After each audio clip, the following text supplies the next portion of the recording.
Welcome back to the Open Cup Podcast. Don and Dave here. Welcome to be back. Yeah, it's been a while. It's just now November 20th, and there's been 3 events since we last met up. The biggest one being UFC 244. Let's go ahead and start there. Jorge Masvidal, Nate Diaz, the BMF title.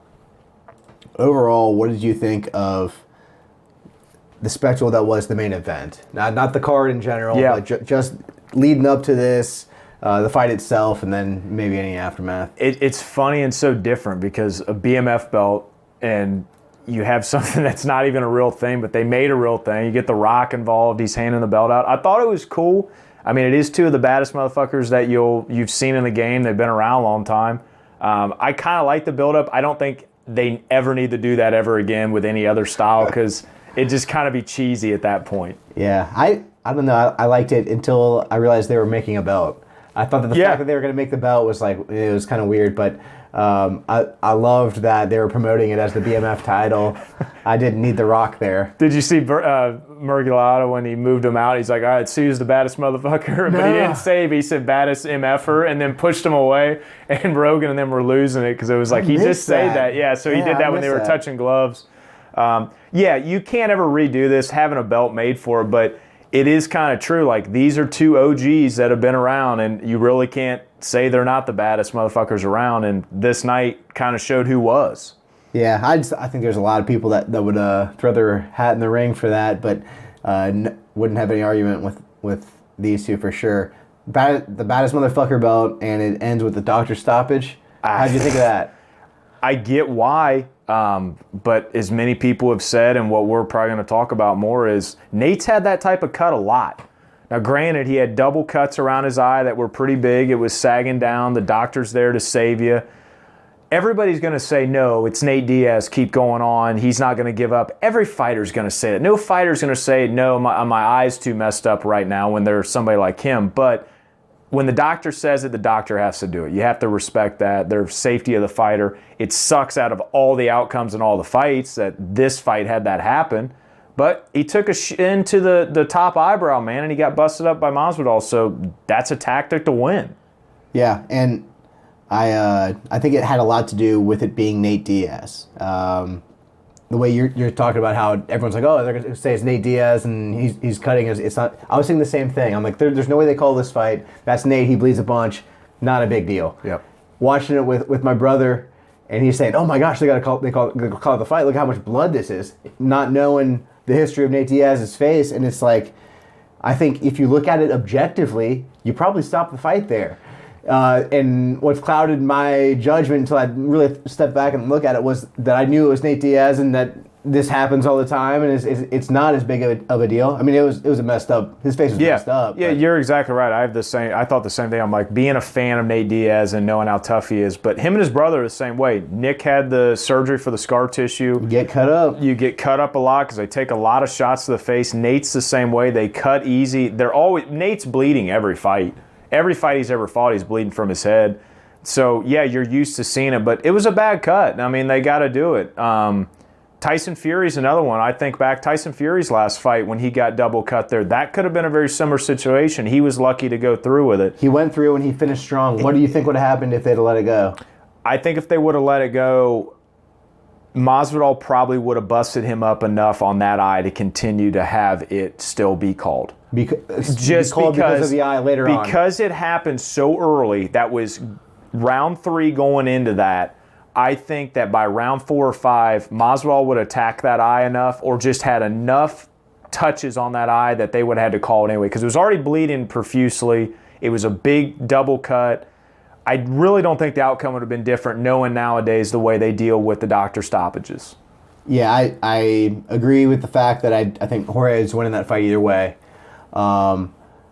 I think he's too good to see a scenario where late in that fight Nate Diaz catches him with something because Nate Diaz would have had to stop him. Yes. He wasn't going to knock him out. He would have had to get a hold of it and tap him. And that's not Nate's style, honestly. Yeah. Well, he's always going for the finish. I mean, that is Nate's style. Is not going for points, but going.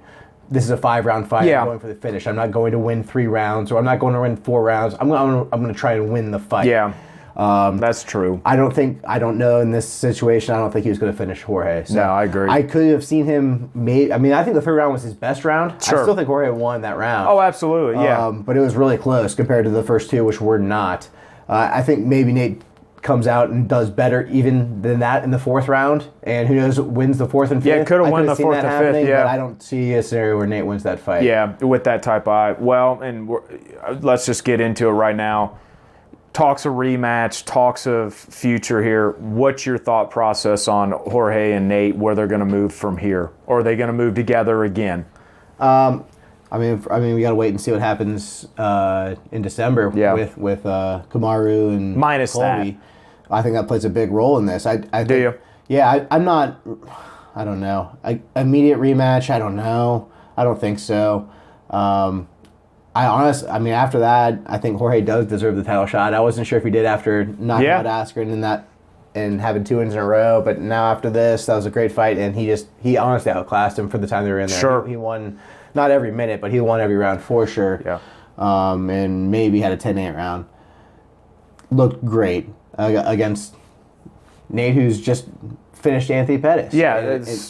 I think that he deserves a title shot. That's his next fight. I completely agree with you. I would love absolutely to see a rematch, but I agree the December situation is way bigger and there's more at stake. And obviously Jorge's going to want to go towards the belt more than just doing this let's make a giant fight of the baddest ass dude out here.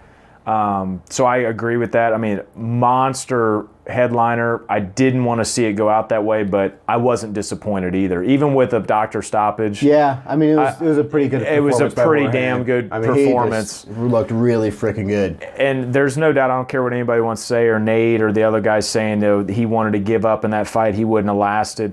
There's a reason he did what he did to you early, is because he was looking for the finish just as much at Nate. So you can't take that away. Jorge, this is his year. 2019 is the Jorge year, and 2020 is probably the baptism year, like he said. He's going to baptize somebody else and have that belt put on him. I'll stick by him on it. Honestly, I will. I'll be rooting for him. That's absolutely, and we can put another bet on it if you'd like to lose more money.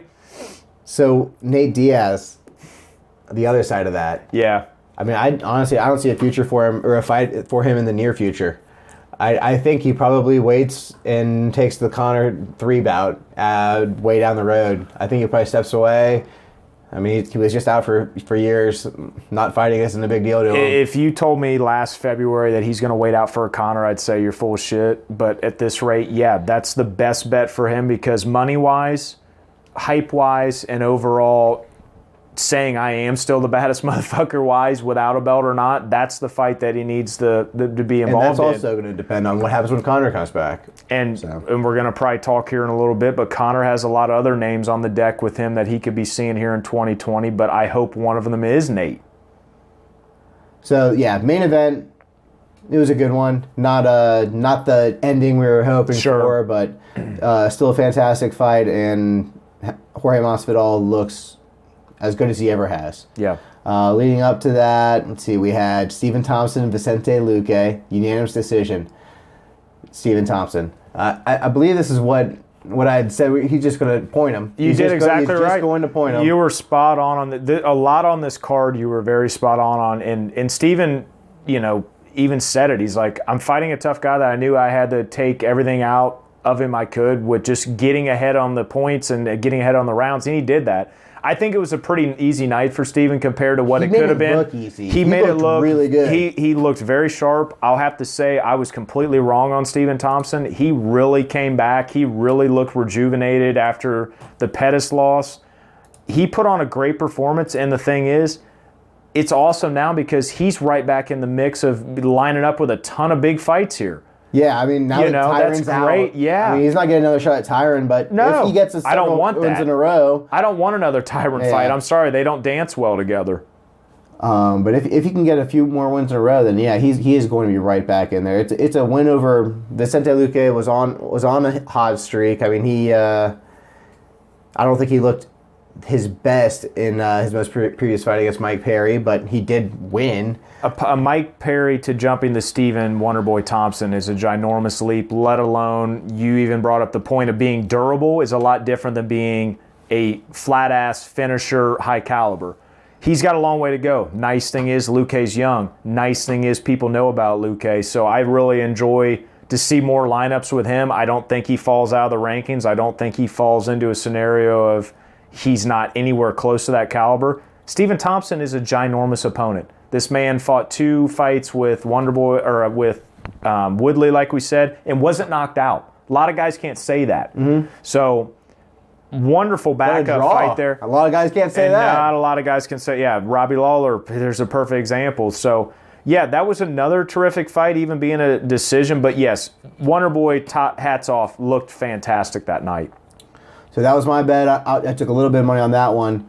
Yeah, the one great you took bet a by bunch you. of money on was Darren Till, the big underdog, coming in and getting the win against Kelvin Gastelum. This was a close fight. It was a close fight, and I was very impressed with Till, and I was very also impressed with Gastelum that they were both very patient because they both knew each of them had a different super powerful thing that they could take the other one out with. Till's size and power and Gastelum's knowledge and experience being in the middleweight division. So I think Till really respected Gastelum, and Gastelum really respected Till, but Till came in making a statement to where whether knockout, sub, whatever you want it to be, I'm getting this win tonight, and this is my new home. Yeah. And I think Till's going to find a very good home here. You scored him winning that? I did. I think as close as it was, Till was enough aggressor and did enough things to Gastelum. Now, there was times that Gastelum could have taken more advantage, I think, on the ground. I think he could have taken Till down and given him a little bit more trouble. The problem is Till is not a small man. That is a lot of man to take down, and Gastelum's used to that, so he might have thought, I might want to save my energy to try to get a clip or get points, jabbing or not. Till came in not skipping a beat, and trust me, he has not had an easy 2019, so that is probably a very good move by him. Yeah, it's a big win for him. He needed it. Yeah, I mean, you think he sticks around at I don't know why he wouldn't. For the weight cutting issues that we've talked about, he obviously is working with high caliber guys like Gastelum, who has fought Israel, who has fought Michael Bisping, been in there with some of the toughest guys, Whitaker, and he's going to be able to now really have a different approach to his game. He's got more weight. He's got his power back. He's not cutting, so he can take shots better. I always think back to maybe he wouldn't have taken that Masvidal shot as bad if he was actually at the weight class he should have been, because he's always been sacrificing his body for cuts. This will show really the fighter that Darren Till is, and he's been putting in work. He's been putting in more wrestling because he knows the middleweight division has just as many grappler and wrestlers as welterweight did. So I'm interested more than anything to see who they match him up next with, since he just beat such a high level and a high ranked guy. Yeah, he's my biggest winner of the night. Absolutely. I think what he did, stepping up to the middleweight division and taking on a title contender, it was a close fight, but he won. That's a big deal. I also think Kelvin Gastelum's my biggest. Maybe not my biggest loser, but he is a loser on this night. He is coming off of that title fight. He wants to get right back in there, and losing to someone who's coming up to welterweight isn't the best way to do that. The problem that Till has right here, and it's not a problem, but he's even joked about on Twitter, is now he's approaching absolute killers. He's approaching Yoel that he's like, I don't want to mess with that. How did you get that drunk call out on Yoel? Yeah, that was great. Yeah, he was like, his shit, girlfriend's like, what did I do? Yoel. Why did I call? And then he had the gorilla walking away, which was hilarious, which I love that, by the way, Till. But Paulo doesn't want anything to do with Till. I'm sure Till doesn't want anything to do with Paulo because he's very similar to Yoel. That's the hard part, is now leapfrogging and being in Gastelum's spot. You can put him against a Jack Hermanson because that's a completely different type of fighter. But the thing is, what will Till want to take, and what other fighters are going to want to fight Till to really make it worth their while? Because now Till is in a very similar situation to Jorge, Nate Diaz, Anthony Pettis. They've come into a new division. They're doing well. But how well is it going to help them if they're fighting guys if they beat a guy that's from a lower division, like we've talked about with middleweights coming up to light heavyweight? Yeah. So Till is in a great spot, but also a very interesting spot to me. Yeah, I think he doesn't want to fight for the title yet, honestly. I think he wants a couple more fights at middleweight before he thinks he's going to be ready. So I could see him fighting someone who's... he jumped in and he's already 5, which is impressive. That's higher than he just was ranked at welterweight. But if he fights Derek Brunson, Ian Heinisch, Jack Hermanson, like you said, I think that's a good fight for all of them. Yeah, no, everybody wins on that. I just want to always, like I always say, is I wonder who's going to want to take it. Because maybe they're seeing that if I beat Darren, who just came in and made a big statement no matter what, how much does it help me? I think it helps you because he just beat Kelvin Because Gastelum. he made that biggest statement. If it was his first fight in, like this fight helped Kelvin Gastelum stay where he would have been if he'd have won. But now that he's already got a win against a top 5 guy, That's I think a big statement. A win against him is worth something. What do you think about what I put now while we're talking about Jack Hermanson for him? What's your school of thought on that? Yeah, I don't disagree. That's what I'm saying. I think that, Jack Hermanson's coming off of a loss now. He was on a win streak. This is an opportunity for him to fight someone who just came up but does have a big win already in the division, who is ranked ahead of him. I don't think Yoel is going for that fight right now. Paulo Costa's out. That's as high of a rank guy as you're going to get. Yes, absolutely. And the thing about it is you beat a guy like that was already at the top just like that. Then you do go and see if you want to fight for the belt. Once everything kind of flows out here, early next year, Darren Till's in a great spot. Yeah, he's in a terrific spot. He's a title contender at welterweight, and he's top 5 in middleweight. And now he's top 5 in middleweight, yep. So kudos to him. I'm glad he came up to the right division. Looks like this is going to be a great division. I can't wait to see more. Yeah, middleweight is exciting. I know we touched on that last episode, but it's getting more and more exciting as even the year's been finishing up. One fight we both missed was Shane Burgos and Makwan Amirkhani. We both took the underdog on that one, and Makwan looked great for 3.5 minutes. He looked fantastic, and he did everything that we said he was going to do with the grappling, play-by-play, figuring out. Problem is Shane Burgos can throw some heat, and he threw some heat, and he did his job. And Amirkhani just wilted. It was not wilted, but he gassed out. He gassed out at the end of the first round and never recovered. He gassed out, which has been a problem in the past, but a lot of times is Marquand is already ahead on the points and already ahead on the game, so his gameplay flows in to that. Shane Burgos, I got to take a lot back after that Cub Swanson fight. Maybe he wasn't as lucky that night. Shane Burgos looked very dangerous. He did. He looked very good. He did. As soon as that initial onslaught ended, he won every minute after that, until he finished him. Yes. He looked really good. Yes. I agree. He is deserved of a top 10 featherweight spot. Let's talk about where we see Shane at. What would you like to see for Shane next? I saw your Jeremy Stevens thing, and I can't say I disagree. Except for the fact that I'd like to see Jeremy Stevens get an easier fight that he can win, so he doesn't mount this streak of losses against up-and-coming fighters that are killers. Because all he does is fight killers. He does fight killers. The problem is there's not many killers left in that division that are going to want to fight Jeremy that's going to make it worthwhile. Right. Maybe Renato Moicano might want to take a fight against him since they're neck and neck and they're both kind of similar loss strategy right now as far as caliber. Besides that, not too many people are going to fight Jeremy Stevens that don't have a winning record or have a record that looked good in their one loss who was a Titan. Mm-hmm. Shane Burgos, this is kind of a put up or shut up moment, very similar to Jeremy Stevens. And I know I've said that a lot with Jeremy Stevens, and the reason I've said it, because he has fought killers. Shane Burgos has not fought killers yet. This will be a great test, I think, because Shane is very big for that division, very powerful for that division. And he's, even Cub Swanson, that is a very big name in that division that he beat, whether let's say he did have the best night of his life. He made Marquand look like his student that night. He's like, you keep playing your game, I'll gas you out, and then I put you away. Oh, yeah. And that's what happened. Yeah. So I think someone like Jeremy Stevens that we just talked about last podcast that has no fucking quit in him, has no... It'd be a fun fight to watch, that's for sure. No wear down. And I think Jeremy could still gain from it. I really do, because Shane... Oh, yeah, I think Jeremy could gain from winning against an unranked fighter, to be honest. He just needs a win. I think this is a tough one for him, but yeah, I think if he gets a win against Shane Burgos, that's huge. Yep. So yeah. I'll be interested to see who they line him up with. Who else we got going on this past week? We got Edmund Shabazian and Brad Tavares, and that's another middleweight we left out of our middleweight discussion.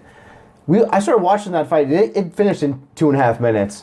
But it looked like it could have finished 3 separate times earlier than that. It was a matter of time. Somebody against Brad Tavares to make Brad look like he did, I'm very impressed with, and I'm going to be keeping an even closer eye on that gentleman because that's another guy who could make some stomps in that division.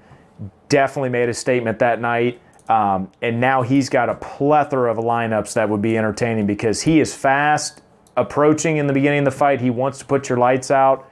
That's what you want to see in the middleweight. He's long. He's fun to keeps watch. the distance he looks well. good. Yep. And now he's a ranked middleweight. And he is going to be exciting. That's another just new face to throw into that middleweight division. Like I said, that just keeps getting more and more interesting.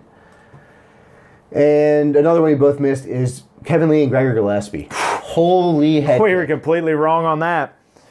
But congratulations to Kevin Lee for coming back to the lightweight and making a statement. That's a big statement win. Yeah. Finishing him that quick with a devastating leg kick like that. Good for him. I think obviously getting a real team behind him to help him out is a big difference. Having a coach helps. Yeah, and I'm excited to see how much it helps. See if he can break into that top tier of the division now. I really think if Kevin can keep his diet, which it sounds like he's got it under control, he looked fantastic. He put Gregor away early, and I don't care what anybody says, that is a monstrous win right there for a guy that went out of the division and came back into another guy that was ripping up the division.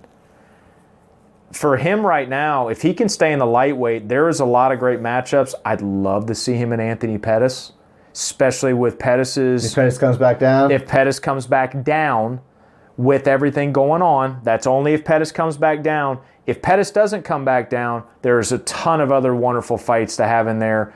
Again, though, this was a phenomenal knockout. You have to look at Lee's background. He has fought nothing but killers and high-level guys, but you have to look at some fights that are going to make sense to not have him basically go right back to the column he was in earlier. Yeah. A Dan Hooker would be fantastic, a Paul Felder. Yeah. I don't know if he should jump right into that yet. Maybe fighting some guys that are a little bit lower, but at the same time, you do the performance you did that night against somebody like him, speaks just as many volumes. About Du Bronx. Well, we're going to talk about him later. We might as well talk about it now. Du Bronx could be a wonderful matchup for him. Yeah, that'd be fun. I think the problem is I don't know if Du Bronx is big enough for Kevin Lee, because Kevin Lee is a big lightweight. Okay, back to 244. Yeah. One we haven't touched on yet, Corey Anderson and Johnny Walker. So my prediction coming into this was that the winner of this fight was going to take all the hype away from Reyes or Jan and would be the front runner for the next John Jones fight. I'm completely wrong, I feel like. I think Corey Anderson won this fight but didn't gain much from it, and I got Johnny Walker as my biggest loser of the night. He had so much hype behind him, and it just... to get knocked out that quick by Corey Anderson is not the look he was going for. No, and I think finally being touched up and having a hard punch given to him that he wasn't used to because he finishes people so quick. It wasn't like, if he got tired or Corey ran him down and be like, okay, I get it. No, Corey played his game and knocked him the fuck out quick and said, I'm going to go home. I agree with you 100%. Corey showed up. I've been talking shit about Corey. Corey has been talking shit about how good he is. Corey showed up that night. I'm going to side with Corey, and he's not getting the respect. Maybe that respect isn't given because he beat somebody that a lot of people thought, well, yeah, you should have beat him. But the way Johnny Walker was coming up, I thought 100% he would clean Corey up. I don't know where Corey goes from here now because his vision is not the vision of people in the UFC matching him up with John Jones. That's why I thought it was curious. You've got Corey Anderson listed as your biggest winner. And I see him as barely a winner. He's not even in the conversations for John Jones after that. I have him in as a winner because he shut everybody up, like myself included, and I'll be vulnerable to it, that I'm not as bad as you put me out to. I can show up and do the thing.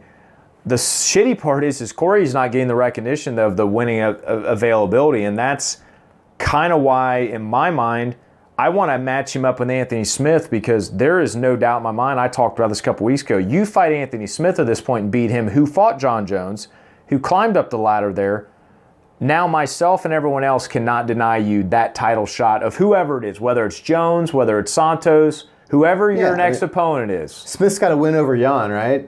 Yes. Or is that Santos? No, Santos has a win over Jan. Anthony Smith has a win over Gustafsson. Yeah, Gustafsson. That's a big jump in caliber from what Corey has seen in his career. Corey here made a huge statement. That's why I have him as a winner, because he shut up everybody and said, I'm going to be here.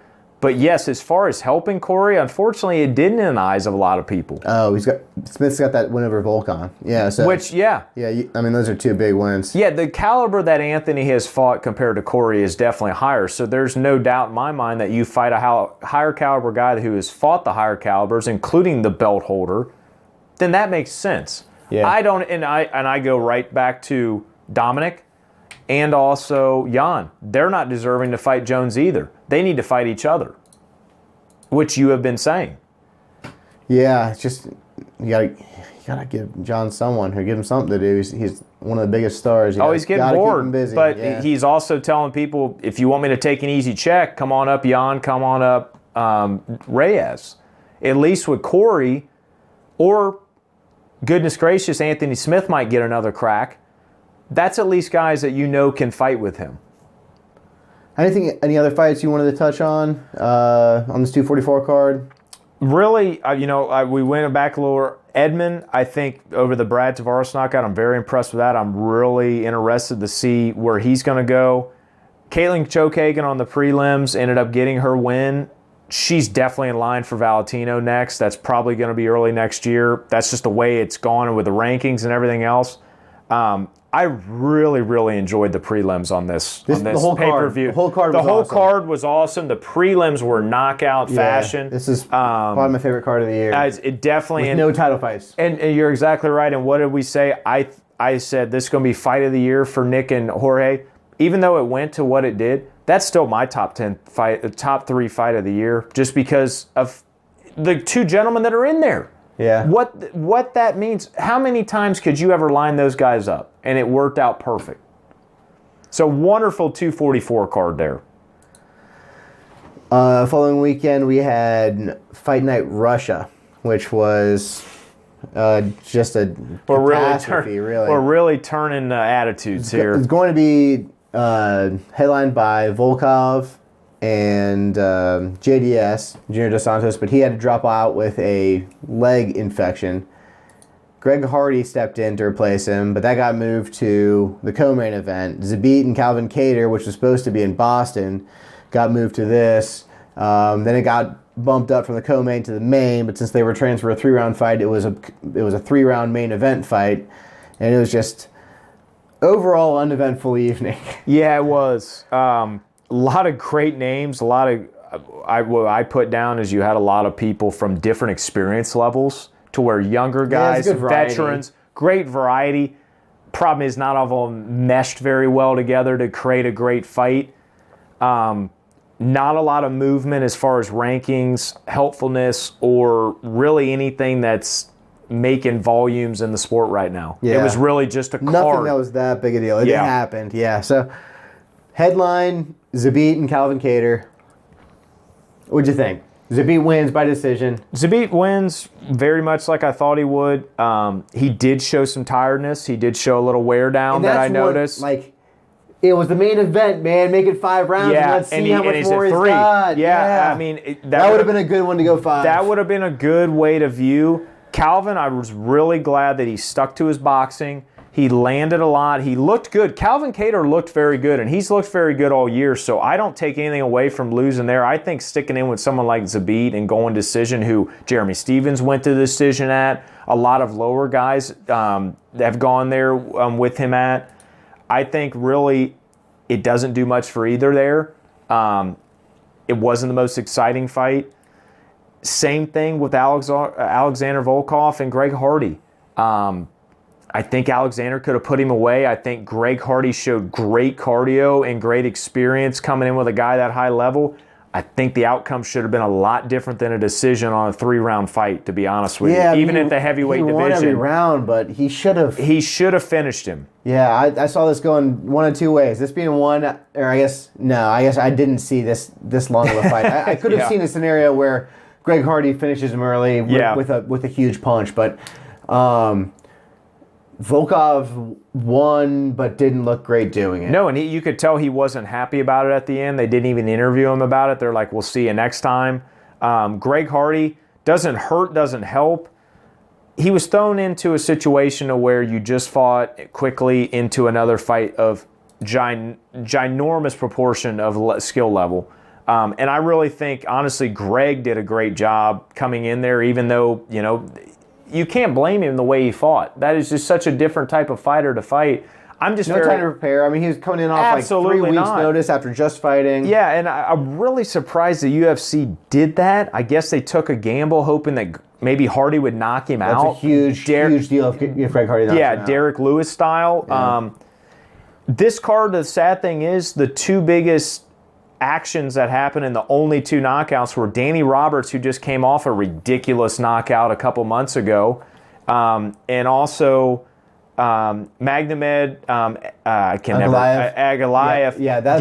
getting the front kick on a really big up and prospector in that weight class. That was it. Yeah, that was a fun fight too. That was a fantastic fight, and that was a 3rd-round knockout up kick. But besides, when I have to say that was the best thing that happened, when you have Zabit on a card, Alexander Volkov, even Greg Hardy. The Ed Herman fight was fun. Ed Herman, that was great. That was a good fight to watch. He looks as good as he's. I mean, this has been maybe the year of Ed Herman. He has, and Ed Herman is the longest-running rostered fighter in the UFC. He has been around forever. He's trained with Chael Sonnen. He busted the fuck out of that dude's forehead going up bad. And Ed Herman just plays his game. Bloody. He's like, I'm going to get it nasty. And guess what? Another notch under the belt for him. Congratulations to him. And you know what? I want them to take a chance and give him a bigger fight, which I'm going to talk about here in a little bit. This guy's not going to be around forever. And he's always entertaining. Yeah, so those are the 2 I had as my winners, Magomed and Ed Herman. And Magomed came into the UFC with a lot of hype, stumbled when he first came in. And Dalcha was scary his first fight. Yeah, this is his 2nd fight in the UFC. Yeah. He had a scary knockout in the first. But yeah, I think this is a good one for him and a good one for Ed Herman. And maybe they do start talking to some guys that are higher up there for Ed Herman. I do have, and I'll bring this up because I know you're probably looking at it, I do have Zabit as a winner here because at the end of the day, Zabit is winning.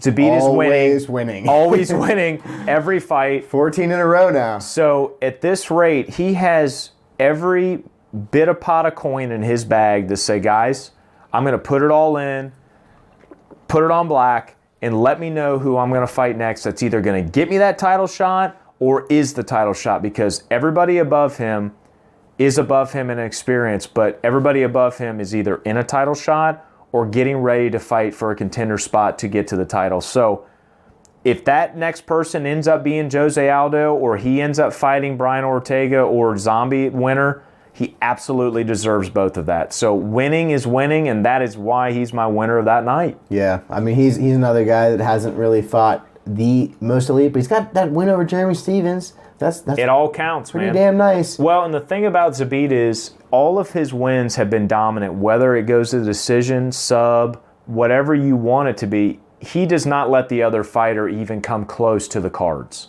That speaks a lot of volumes when it comes to featherweights, that a lot of featherweight fights are knockouts or even subs, but a lot of them are decisions too that are close. He's not allowing that to happen. So that speaks a lot to me. Who? Zabit's not allowing that to happen? Yeah, I think every fight that he's fought, his last 5 fights, he's dominated. Bosniak, he beat the dog shit out of, even though they went to. It was a really close fight. I don't think it was as close as everybody thinks, man. I think Zabit landed way more shots that were actually impactful than Jeremy looking like swinging for the hay bales. Yeah. That's my opinion. I'm not saying that's accurate. Calvin Kattar landed a ton of punches on Zabit, but Zabit got out of the way and controlled the fight more. I think Zabit makes sure there's never a close fight.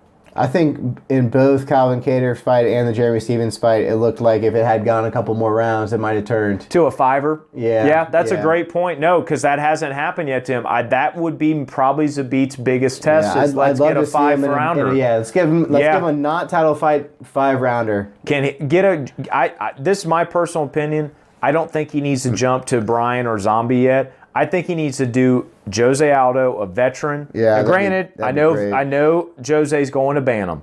Oh, yeah, that's true. That's true. So I'm putting that out there on an island. Let's say Jose still is open to featherweight. Why not? Yeah. Yair. Why not on that, too? It's same thing, and we said that last time. Yeah. Yair's another one, and trust me, both of those, I mean, Yair knows how to fight a 5-round fight. We saw that with Zombie. Zabit has not. That puts even more on the chips to say, wow, this could be huge. So, yeah, I agree. I think Zabit with Yair or anybody within the next 6 months that's in a title contention, I'm okay with it. Yeah, so I feel like the only thing I learned from this whole card is really where Greg Hardy is. And it's not where he wants to be, but it's actually pretty impressive. It's very impressive that he is where he is. So, yeah, I think that we'll see where he goes from here, but I would love to see Magomed and Ed Herman get some bigger names. For the card they were on, they made the right timing of volume for themselves to be noticed because thank God there wasn't a lot of knockouts that night because maybe they wouldn't have been as noticed as much. Right. So I think that was a great timing.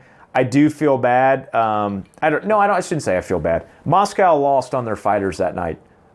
There was a lot of Russian fighters that didn't get through that night. Besides Volkov, and well, yeah, but you also had the upcomer. What is his name? You just had another one that I had in here earlier, related to not Zabit. Nurmagomedov? Khabib? Yes, Khabib. That they were working with him that didn't finish the fights that night.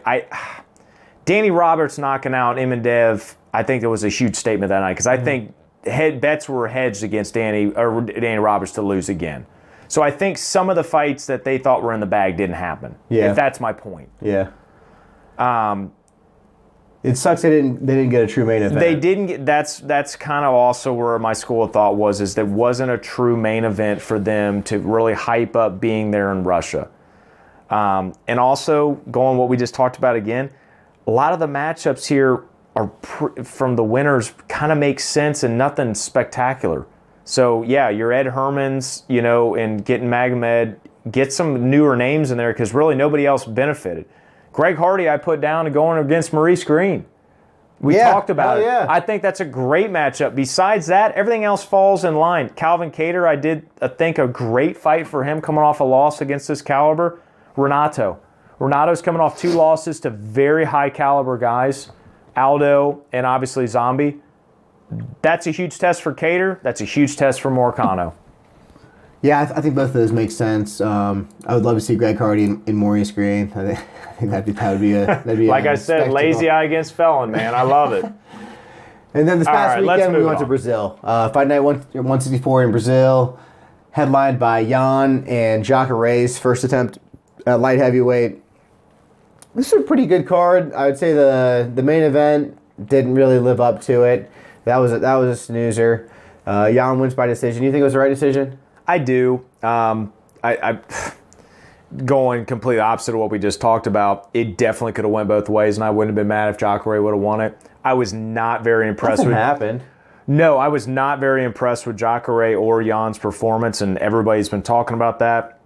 That performance sure as hell doesn't put you in John Jones contention. And Jacare, I would have rather seen him get finished than deal with that, to be honest, because I don't think he put in much more effort than Jan did. It was a very tentative fight in my mind.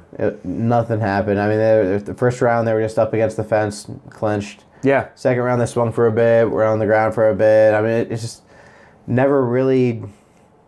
It wasn't interactive enough to actually look like a fight. And every single round could have been like, I don't know who you got in that round. I don't know. Yeah, the judges had a tough night on that one. So yeah, that was a split decision victory for Jan. Like we said, it's Jacare's first fight coming up. It's not that big of a win. That's why I don't know why he took it. I mean, he had just beat Luke Rockhold coming on his first fight up for middleweight. Didn't give him the title contender boost he wanted.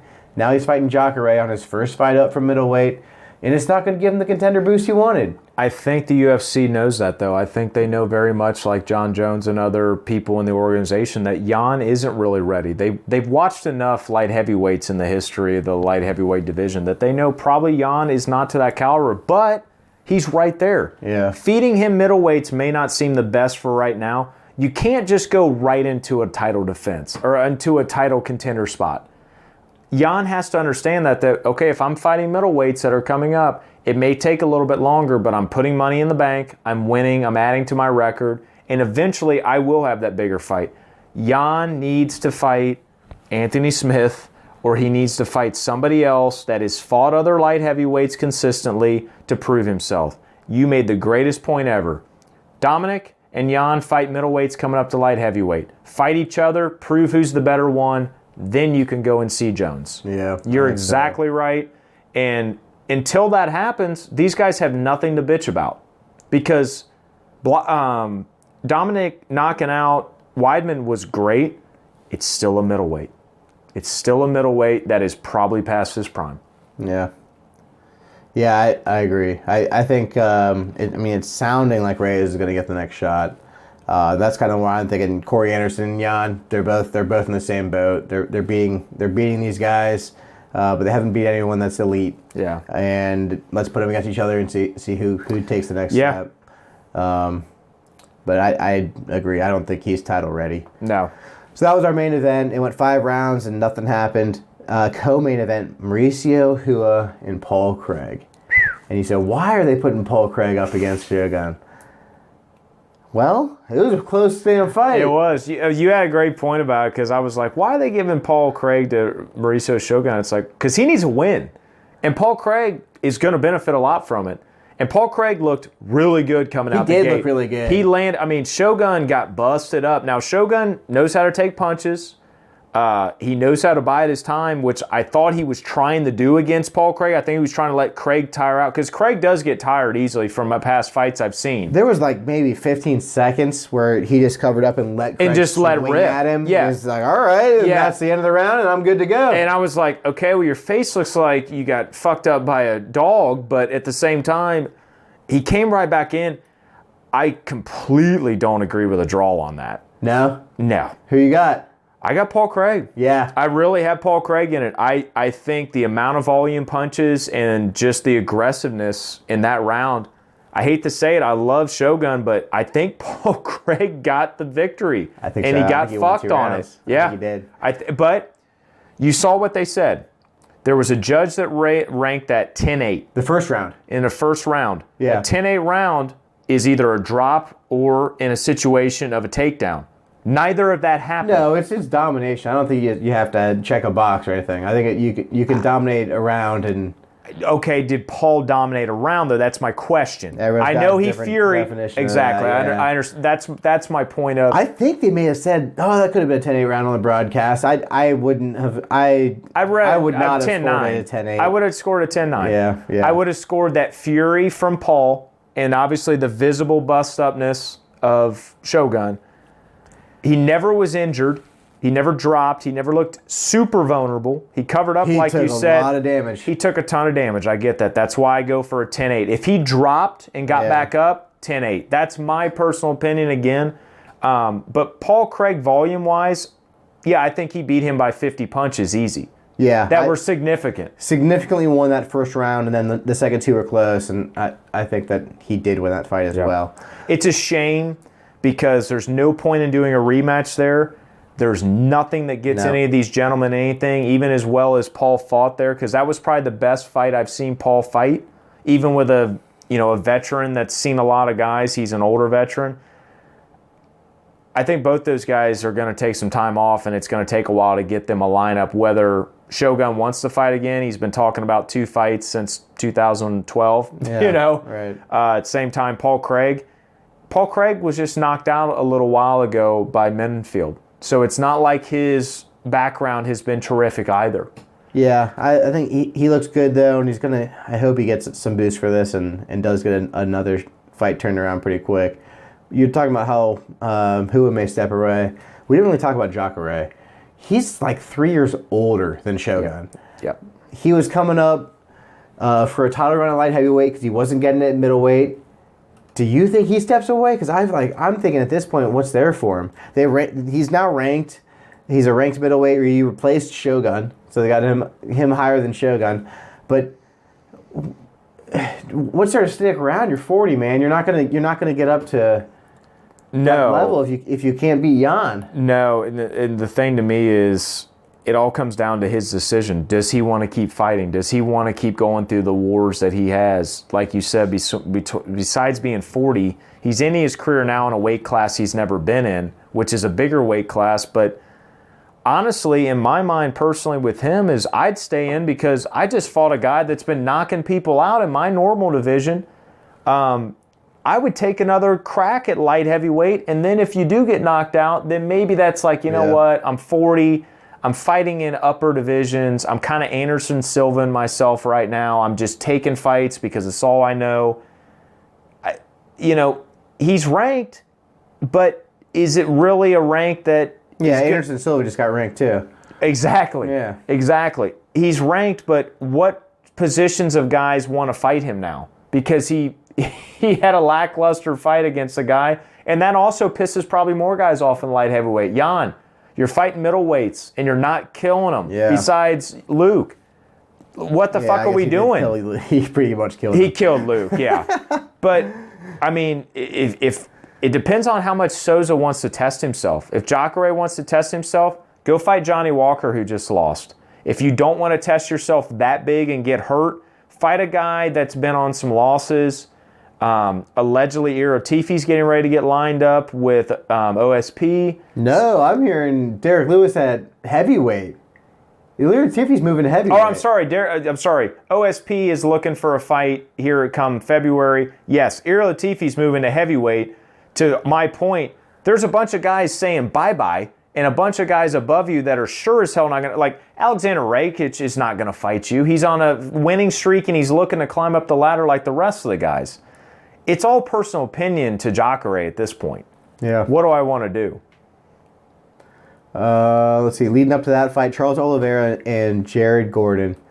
Charles Oliveira is now, I think, like 6 finishes in a row. He's 6. He's just crushing people. I don't think anyone's got out of the second round.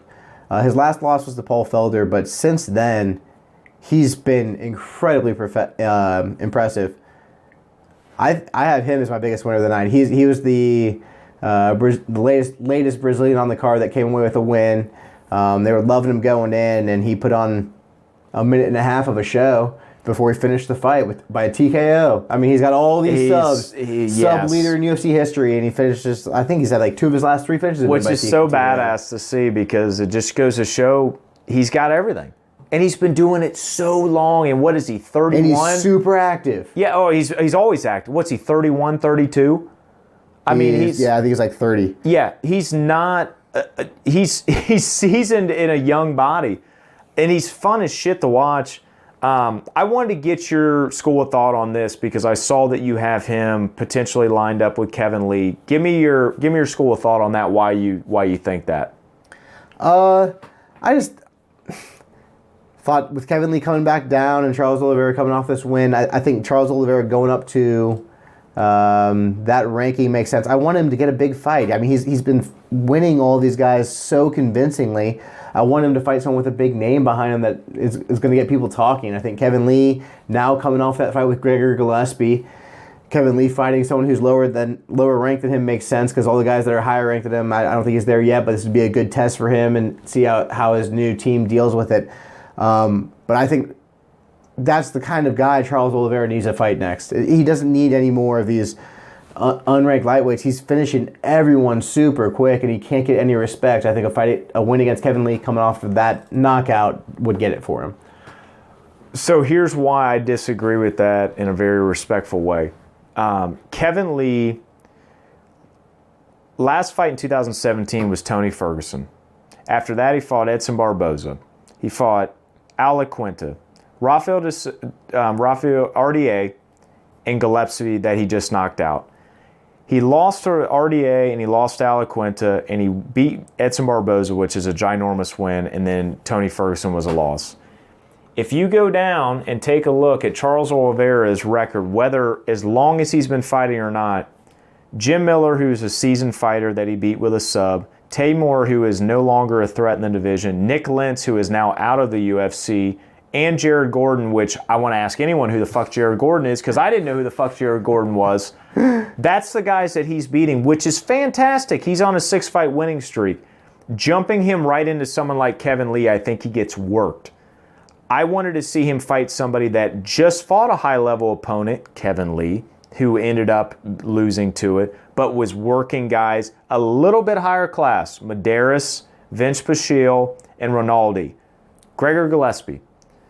I want to see him go against a guy that's the same size frame as him, fights different than him, and does not go to a guy that has been with the killer volume, because I know I always say it, Charles Oliveira could do all this work and have it all ruined by fighting somebody like Kevin Lee. And I wouldn't want to see that, because Charles Oliveira is murdering that fucking division as far as what he's come out of nowhere doing. Nobody was talking about him last year in 2018.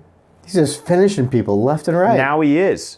Yeah. You got to say, look how active he's been since middle of 2018 to now, especially with this on Jared Gordon. No, I think he is the most active fighter. Yeah. Like him and Cerrone and Angela Hill. Yeah, exactly. And he's got some of the most subs.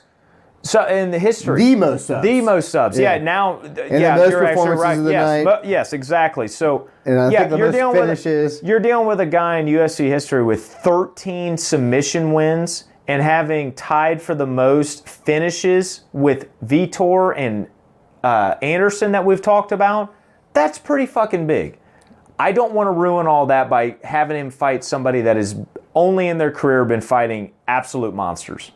I mean, all those guys that he's comparing to who have, like the other guys who have the most submissions and the most finishes, Silva, Belfort, those are all championship level guys. Let's see if he is. You want to do I'd it? throw him to the wood. That's where You I'm want at. to do it? Okay. That's where I'm at. That's why I asked that. I think he's ready to be thrown to the wolves. That's Okay. where I'm at. Okay. I will definitely, when that happens, I will definitely be throwing a nice side bet in with you on that. Yeah. I can tell you that. I like to do that. Let's see.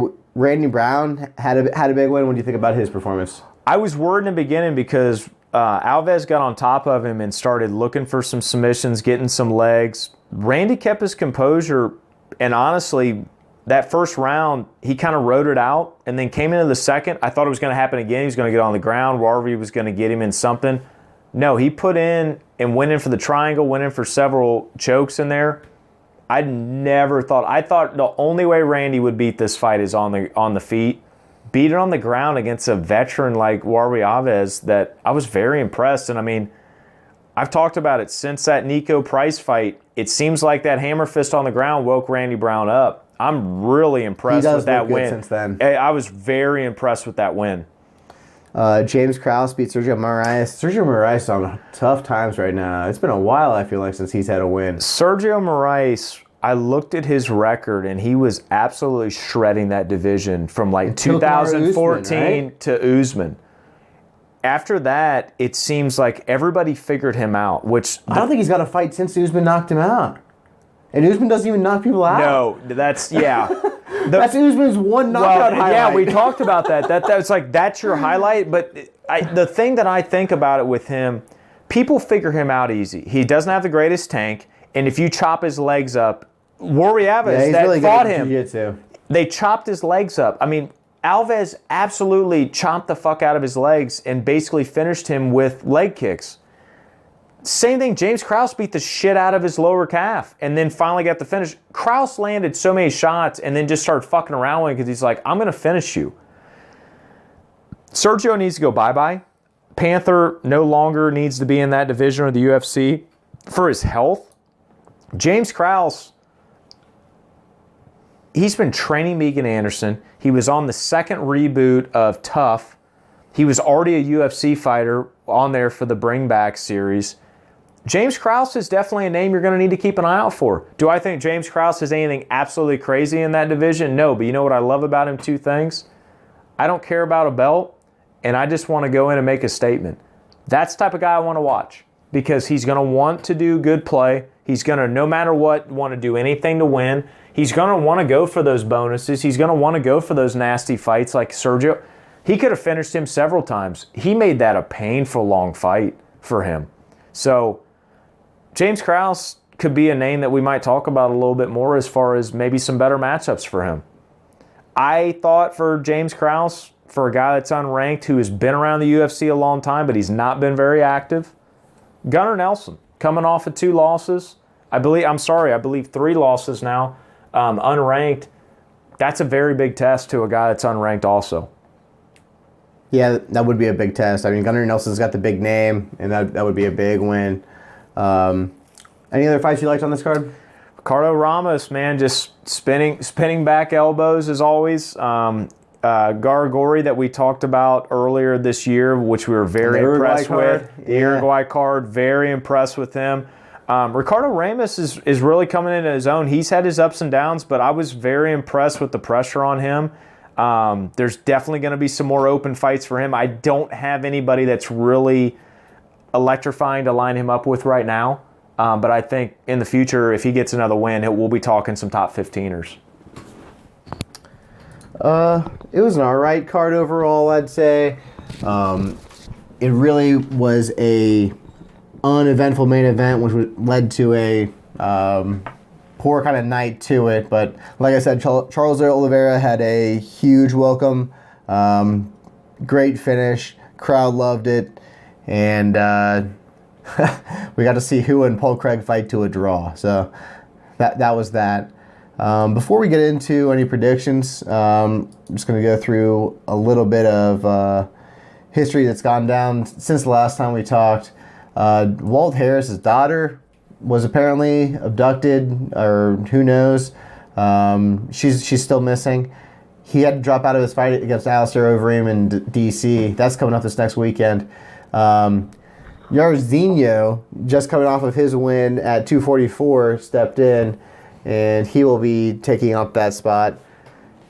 Curtis Blades and JDS are going to fight in Raleigh, North Carolina. That's another heavyweight matchup. Excited about that. It is. That's going to be a good one. Both these guys are, I think, right on the cusp of being a title contender. JDS is a former two-time champion. Two-time champ. But this is a good fight for Curtis Blades, and JDS is making a quick return after he had to drop out of that fight against Volkov.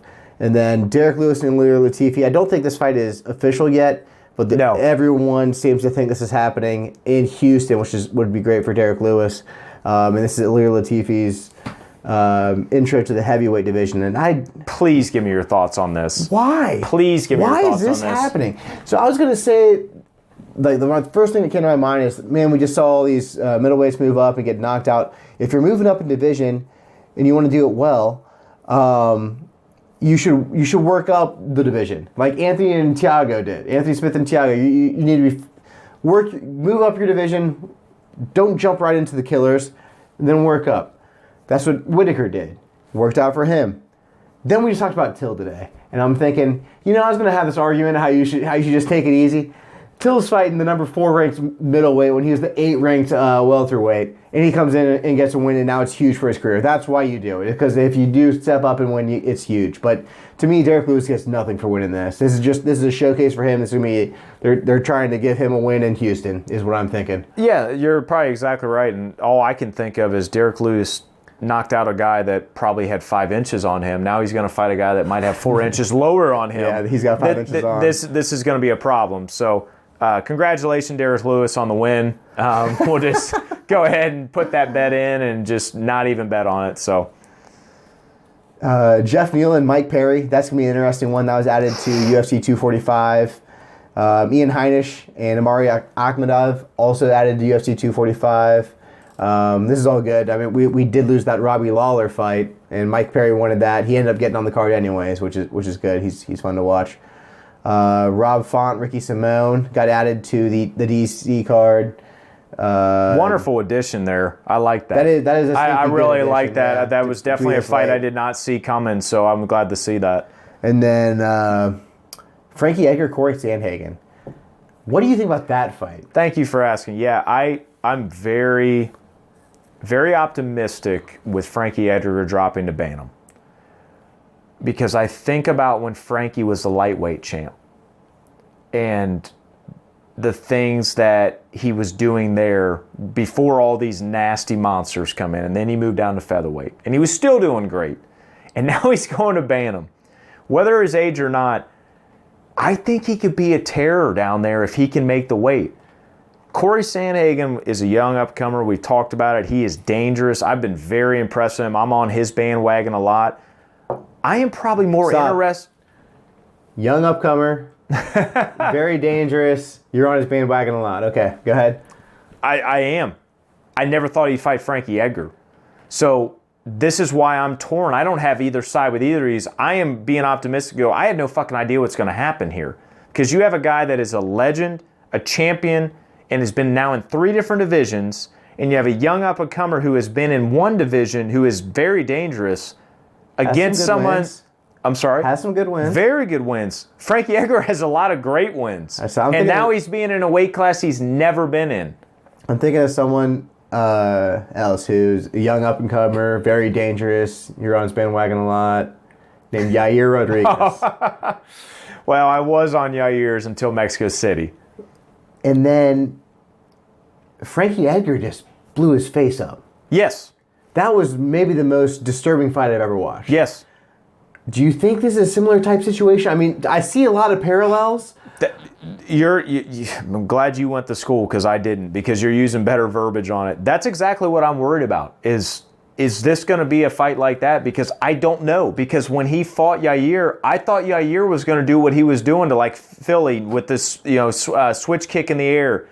Frankie showed there's levels to this shit and definitely showed the level. So yeah, could it go Frankie? Yeah, do that. Or could it go Corey's like, dude, you cut way too much weight. I'm going to fuck you up. Corey Sandhagen has been super impressive. And yeah. I first looked at it, I was like, oh, this is great for Corey Sandhagen. Then I thought about it more and I started thinking about how much. Yeah. Last time this happened, Yair's face was fucked. But that was also a 10-pound difference in cut and also a completely different fighter. Yeah, I mean, so that's 2 years ago. I mean, it's a big difference. So that's why when I use the word optimistic, I'm optimistic to knowing what the fuck's going to happen with this, which I'm excited about because I'd rather that happen. But no, that's a great point.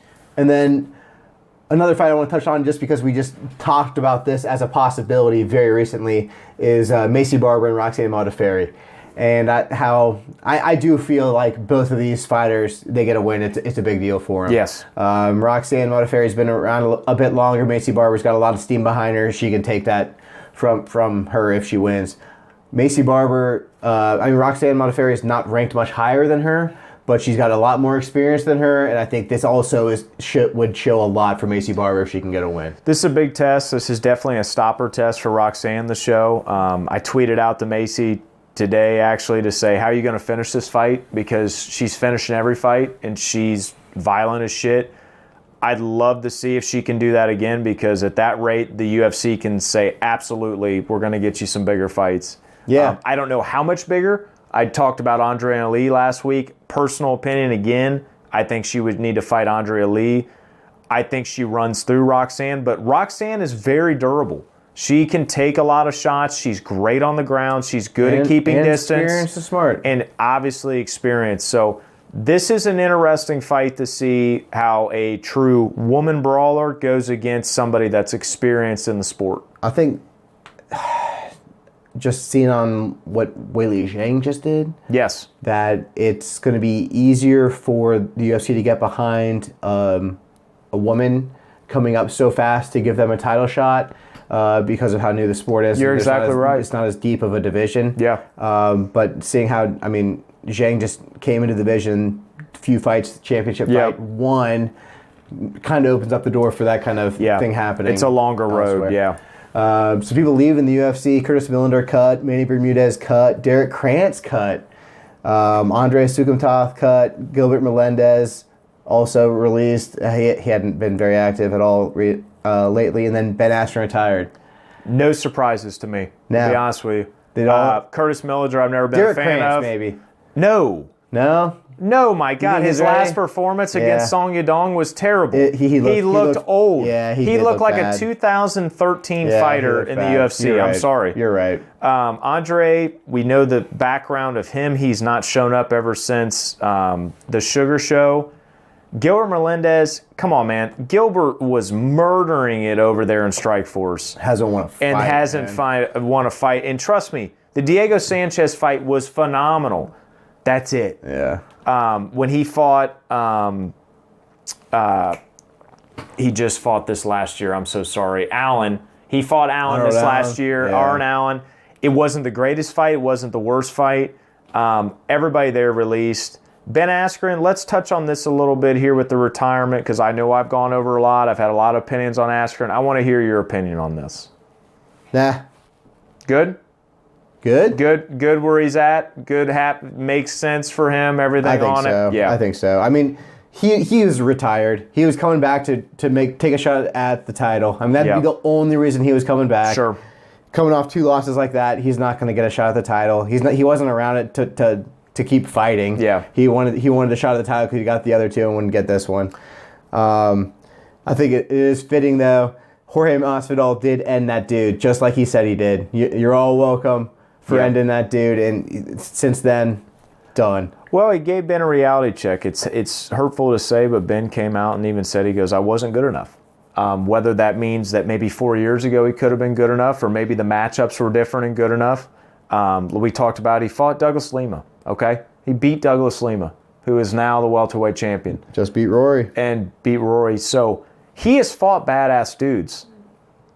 I'm always a believer in life, timing's everything. So I think Ben Askren had great timing with great skill and great longevity in his career at the right age. This is just the way it is. But yeah, Masvidal kept up with his word.